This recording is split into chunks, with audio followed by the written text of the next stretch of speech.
સુરતમાં શ્રી ગણેશ ઉત્સવ સમિતિ સુરત શહેર દ્વારા દર વર્ષની જેમ આ વર્ષે પણ શ્રી ગણેશ આયોજક સંમેલન અને ઇનામ વિતરણ સમારંભનું આયોજન કરાયું હતું। 20મી જુલાઈ રવિવારના રોજ સુરતના પંડિત દીનદયાળ ઉપાધ્યાય ઇન્ડોર સ્ટેડિયમ ખાતે યોજાયેલ સંમેલન અને ઇનામ વિતરણ સમારંભમાં અધ્યક્ષ તરીકે સ્વામી અબ્રીશાનંદજી તો સમારોહના ઉદ્ઘાટક તરીકે આરએસએસના યશવંત ચૌધરી હાજર રહ્યા હતા।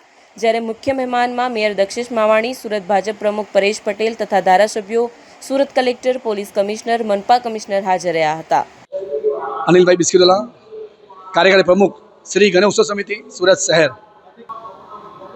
આજે આવનારા હિન્દુ ધર્મના પ્રથમ આરાધ્ય ભગવાન ગણેશજીનો ઉત્સવ જે ઉજવવાના છે ભક્તો, તેઓને સંપૂર્ણ રીતે આચારસંહિતા મળે અને સમગ્ર સુરતમાં ભગવાન ગણેશજીનો નિર્વિઘ્ન પરિપૂર્ણ થાય તેના માટે આજે શ્રી ગણેશ આયોજક સંમેલન અને વર્ષ 2024ના જે સંતોની આચાર પાલન કર્યું છે એવા સર્વશ્રેષ્ઠ 30 મંડળોનું સન્માન કરવા જઈ રહ્યા છે।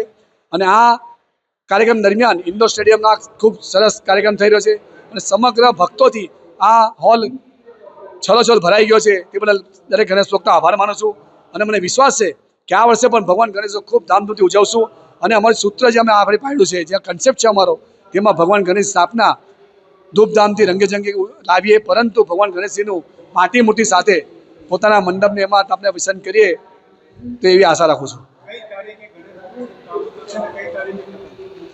ભગવાન ગણેશજીનો ઉત્સવ 27મી ઓગસ્ટથી શરૂઆત થશે અને 6મી સપ્ટેમ્બરે પરિપૂર્ણ થશે। તો આપને ભગવાન ગણેશજી સંપૂર્ણ આચારસંહિતા પાલન કરીએ। કાયદાકીય કાર્યવાહી જે તંત્ર કરશે એમાં અમે સહકાર આપીશું। તાપી નદીમાં પ્રતિબંધ છે, એનું કોઈ પાલન ન કરે તે તંત્રની જવાબદારી તંત્રનું પાલન કરાવે। સુરત મહાનગરમાં આગામી દિવસોમાં સાર્વજનિક ગણેશ ઉત્સવ રંગેચંગે ઉજવાય, ધૂમધામથી ઉજવાય એ પહેલાં જે શરૂઆત કરી છે શ્રી ગણેશ સમિતિ સુરત શહેર દ્વારા એક ગણેશ આયોજક સંમેલન રાખવામાં આવ્યું છે। આ સંમેલનમાં મુખ્ય જે ગણેશજીનો ઇતિહાસ, જે સાર્વજનિક ગણેશનો ઇતિહાસ અને આઝાદી પછી અનેક પ્રકારના નવા જે નિયમો જે બહાર પાડેલી વાત કરવામાં આવી।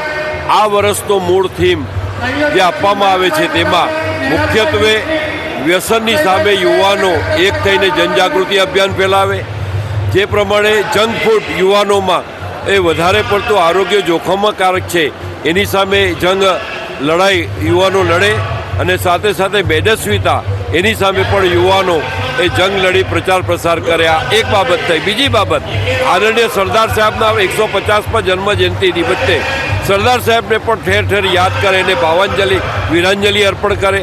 આરએસએસની પણ શતાબ્દી વર્ષની ઉજવણી છે તો એમાં પણ સહયોગ કરે અને ખાસ કરીને જ્યારે આગામી દિવસોમાં હવે આ યુવાનો દેશભક્તિના રંગે રંગાય, જે ધાર્મિક આપણી ભક્તિ છે એ રાષ્ટ્રભક્તિમાં આપણે સૌ સાથે મળીને યુવાનોમાં સંસ્કારનું સિંચન કરીએ, એ જબરદસ્ત સાથે આ સંમેલન હવે સમાપ્તિના આરે છે।